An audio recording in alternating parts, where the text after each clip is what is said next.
علیکم، کیسے ہیں آپ سب؟ امید کرتی ہوں کہ آپ سب خیریت سے ہوں گے اور سمر ویکیشنز بہت اچھی گزر رہی ہوں گی۔ چھٹیوں سے لطف اندوز ہونے کے ساتھ ساتھ اپنی صحت کا بھی خوب خیال رکھیں۔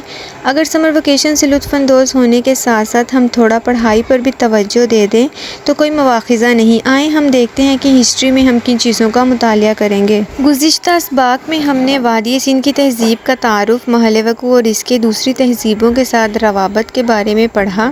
اس کے علاوہ ہم نے وادی سندھ کی تہذیب اور اس کی کھدائی سے ملنے والی تمام اشیاء کا مطالعہ کیا۔ اس کے بعد باب نمبر 2 میں ہم نے آریاؤں کی آمد کے بارے میں پڑھا، کس طرح وادی سندھ کا زوال وقوع پذیر ہوا اور آریاؤں نے اپنا تسلط قائم کیا۔ انہوں نے مختلف قسم کی ذاتوں اور مذہبوں کو متعارف کروایا۔ ہم اس چیپٹر میں، جس کا نام جنوبی ایشیا میں مسلمان حصہ اول، کہ کس طرح جنوبی ایشیا میں مسلمان پھیلتے گئے اور کن بادشاہوں نے مسلم سلطنت کو قائم کرنے میں اہم کردار ادا کیا۔ مسلم سلطنت کو قائم کرنے میں سب سے اہم اور جانا مانا نام محمد بن قاسم کا ہے، جس نے سندھ کو فتح کیا اور مسلمانوں کے دور کا آغاز ہوا۔ سندھ کو باب الاسلام یعنی اسلام کا دروازہ بھی کہا جاتا ہے۔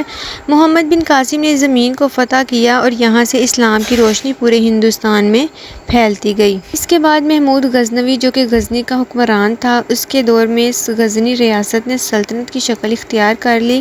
اس نے 977 سے لے کر 1030 تک حکمرانی کی۔ محمود غزنوی نے ہندوستان کے مختلف علاقوں پر حملے کیے۔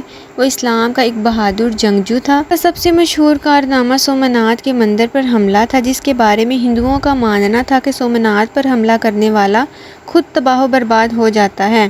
حملہ کیا اور اس پر قابض ہو گیا۔ اس نے 25 سال کی عمر میں 17 حملے کیے اور اسلام کو مستحکم کرنے میں اہم کردار ادا کیا۔ اس کے بعد سلطان شمس الدین التتمش، جو کہ ایک مشہور نام کے طور پر جانا جاتا ہے، اس نے مسلم سلطنت کو قائم کرنے میں اہم کردار ادا کیا۔ سلطان التتمش شہاب الدین محمد غوری کا داماد تھا۔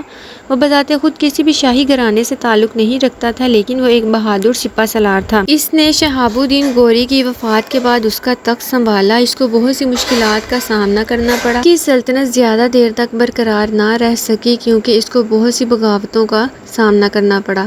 اس کے بعد اس کی بیٹی رضیہ سلطانہ ایک مشہور سلطانہ کے طور پر سامنے آئی۔ اس نے بہت سے کارنامے سر انجام دیے، اسلامی سلطنت کو مزید پھیلانے کی کوشش کی۔ یہ پہلی مسلم عورت حکمران تھی جس نے بہت سی فتوحات حاصل کی۔ اس طرح آہستہ آہستہ مسلم سلطنت ہندوستان میں پھیلتی گئی اور جنوبی ایشیا میں مسلمان پھیلتے گئے۔ امید کرتی ہوں کہ آپ نے اس ویڈیو سے بہت کارآمد معلومات حاصل کی ہوگی۔ اپنا بہت سارا خیال رکھیں۔